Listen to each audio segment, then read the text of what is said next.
Hello and welcome to Just One More Watch, and welcome to another installment of the What's in the Watch Roll series.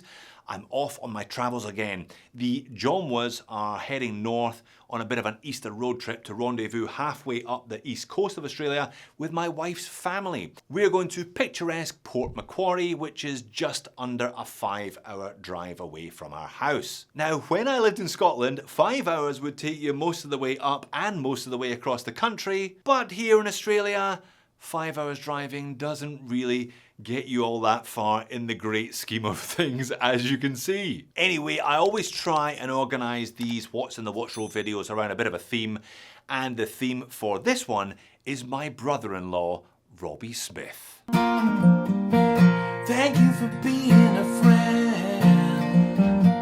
Now, he never watches my videos, so I can really use any photos that I like.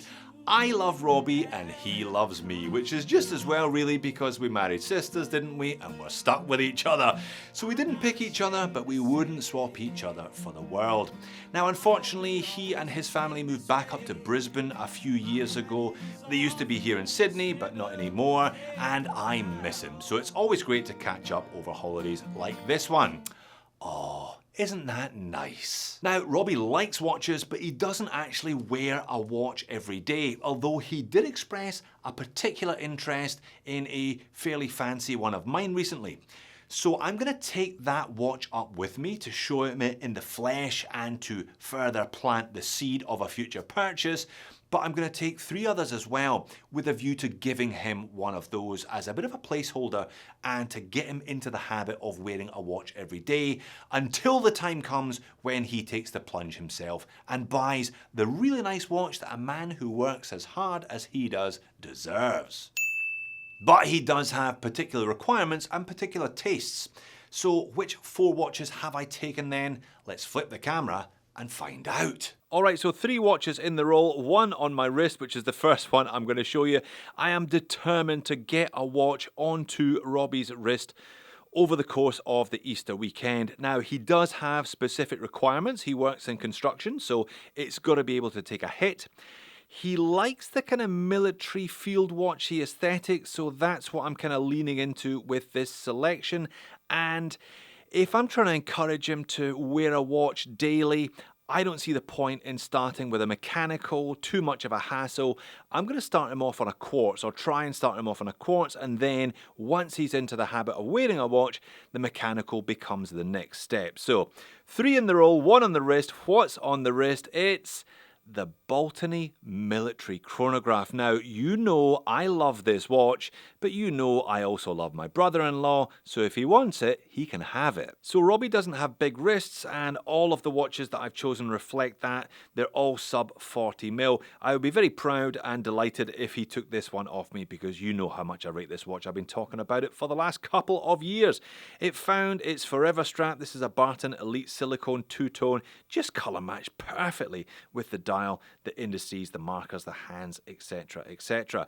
Now this one is 38mm, reasonably short lug to lug as well. I think it will suit him down to the ground, and in case he doesn't like the silicone, I am taking a shitload of alternative straps with me as well. Like I said, I'm determined that he finds a combination he likes, so I've got some single pass, some double pass, some Marine National, various bits and pieces, some moose straps, some bark and jack, all kinds of different stuff. I've even got a couple of these Velcro ones as well. So whatever he likes, like I said, he works a rough job, so if one of these will keep the watch attached to his wrist, then so be it. If for some reason you haven't seen one of the numerous videos where I have sung the praises of this one, welcome! This is the Baltany military chronograph.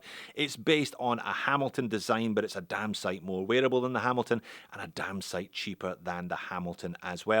If he does pick it, I'll probably just buy myself another one, to be honest. It's that good. Now, there is a Militado version as well, which is essentially the same watch, but for less money. Militado, you can get it with a date or no date.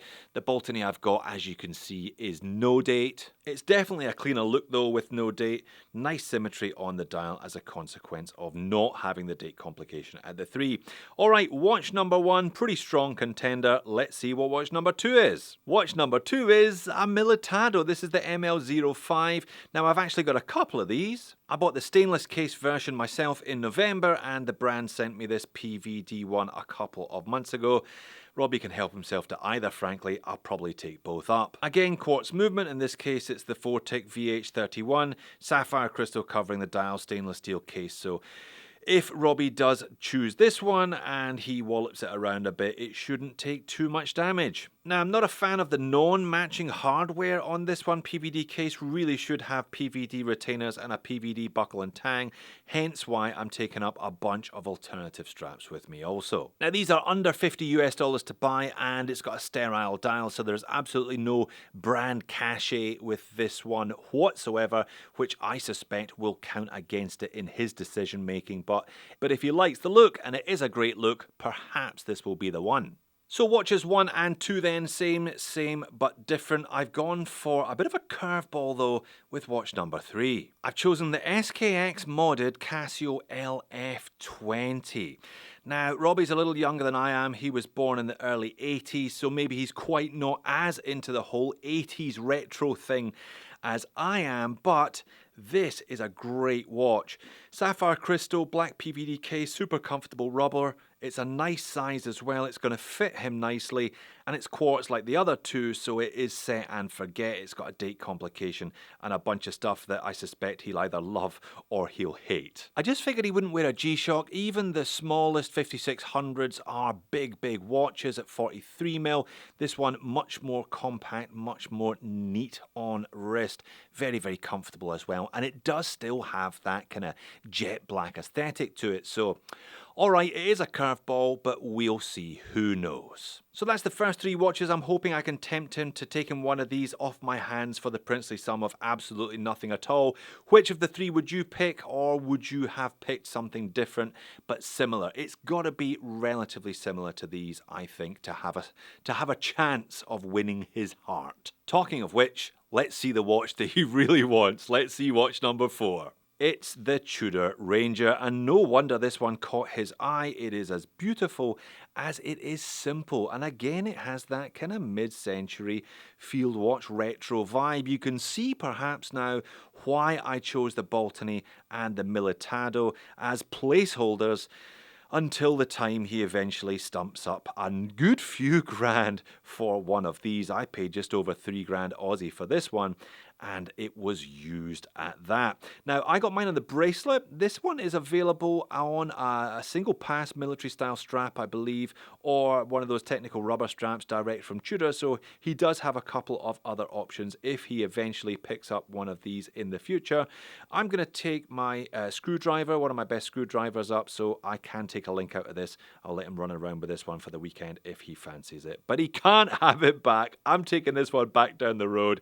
But he can have any of the other 3 if he wants. Yeah, I've been really impressed with this one since it arrived in my collection in early January. I've always had a bit of a soft spot for the Ranger. I think it makes an excellent used buy. I paid 2 grand less than the RRP. I got it for about 40% off, so not a bad saving. Certainly nothing to be sniffed at. Great bracelet, oyster style. It's pretty standard, but female end links and a T-fit clasp. It's a fantastic clasp. Good size, good weight, super legible, but no date complication, something I did end up missing when I wore it for a couple of months as my main watch, as my daily watch. But absolute stunner. Yeah, I can see why he had a soft spot for this one. So there you have it. I think this is the first time ever that I've taken 4 watches away on a road trip with me, but hoped that I'm only bringing 3 of them on my return journey with me.